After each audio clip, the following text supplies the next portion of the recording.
Hi, students. Now I am going to teach you something that is going to make all your parents hate me. And all your teachers. Do I care? Nah, I can take it. All you need is a straw, regular straw, and a pair of scissors. And we're going to make our very own double reed. Now, I may or may not have taught you, depending on what point of the school year this is for you and what grade you are in, about the double reed family. It is part of the woodwinds. Most of our woodwind instruments have reeds to make our sounds, but not all of them. A double reed is a particular type of reed that doesn't need a mouthpiece. It's just two pieces that are together, or in this case, it's a circle. But what you need to do with your straw first is cut off the bendy part. We don't need it. That's just going to cause problems. So we're going to cut off the bendy part. Then we need to flatten it out a little bit. So you're going to pinch one end and just run it through your fingers a little bit. Just a few times. Just do this. We just don't want it to be perfectly round. So we want it to be a little oval shape like that. See how it's not quite a perfect circle anymore? That's what we want. And now you're just going to make two cuts. You're going to make the top look like this. Upside down V, rooftop, whatever you want to call it. Two cuts. Yoink. Cut number one. Yoink. Cut number two. So the top of your straw reed should look like that.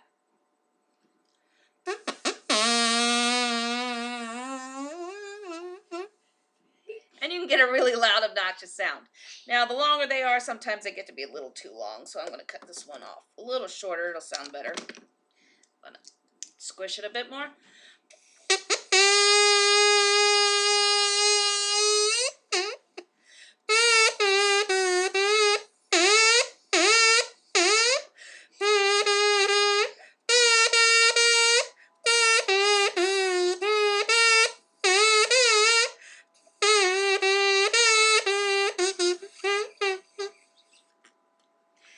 And that's a straw reed. Pretty simple. Now, I guarantee you about half of you, maybe even more, went in and are yelling at me right now. It doesn't work, Mrs. Rocky, huh? It takes practice. I'm an oboe player. It's easy for me. But that's because I spent hours and hours practicing oboe. So what you need to do once you have your reed about this long, pointy, make sure it wasn't perfectly round anymore. You're going to put it about in the middle of your mouth. You're going to roll in your lips like you got little old granny teeth. No teeth. See, I'm an old granny with no teeth. You're going to keep the corners of your mouth nice and firm.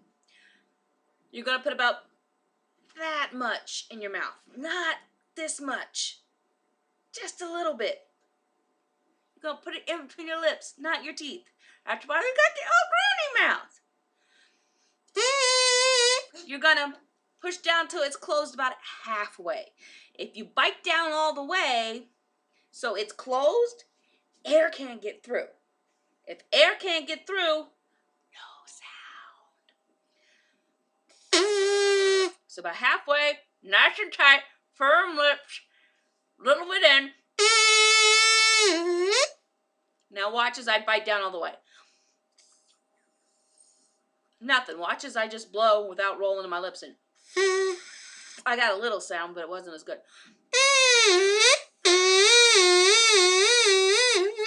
Notice me going with my lips. I got different sounds. Pretty cool. So if you're not getting it right away, keep practicing. Move it around a bit. Find the sweet spot. You gotta find the sweet spot to get the sound.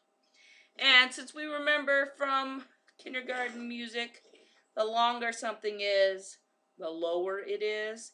And the shorter something is in music, the higher it is. What is going to happen when I cut my reed?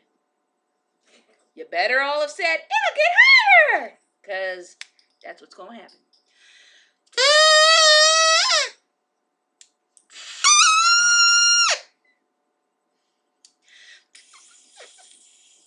Eventually you get to a point where it's too short to work. So then you just make another one. Miss Rekia has a gazillion straws because I was going to do this with you at school, but now we're quarantined. So, next time you go to McDonald's, grab a couple extra. Pinch it. Just flatten it out. Cut it into a rooftop.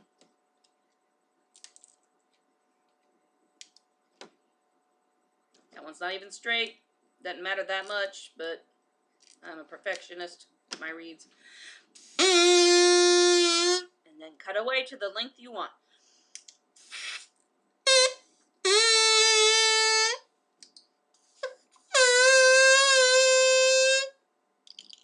Now you want to be super obnoxious, and I know you do.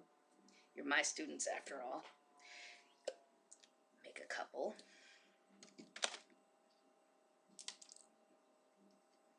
Of them. Okay. See if you can do two at once.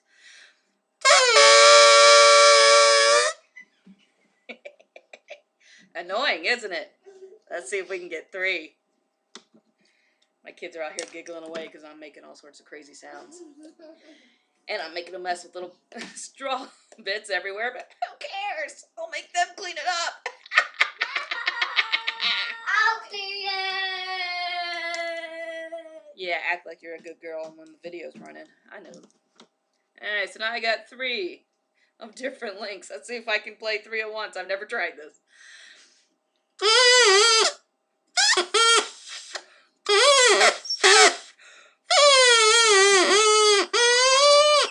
I'm getting like 2 of them, but not...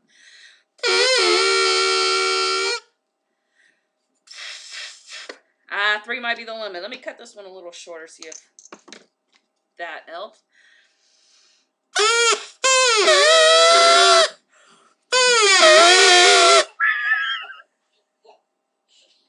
Alright, so there's your very first double reed instrument. Cost you a fraction of a penny because you can get 150 from the dollar store for $1. So, much cheaper than my oboe cost. So, to recap, double reed because you got 1 side, 2 sides. When you make them real reeds, you're going to have... Let me show you a real reed, actually. Because I got them right over here.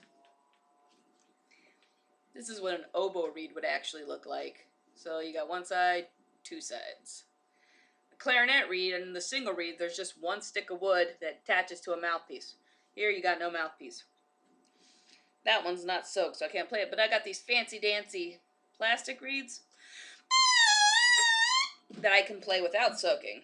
They cost a lot, but now I don't have to make them, so it's great. So double reed instruments are going to be your oboe, your bassoon, your English horn. And it's kind of a little subsection of the woodwind family, which is going to have clarinet and saxophone for single reeds. It's going to have flute, it has no reed at all. It's kind of the black sheep of the woodwind family, because it doesn't have wood at all. Recorder doesn't either, so it's not really necessary, but a lot of people think woodwind has got to have wood, so it's just a metal tube. But the old ones used to be made out of metal. So I can play 3 oboe reeds at once.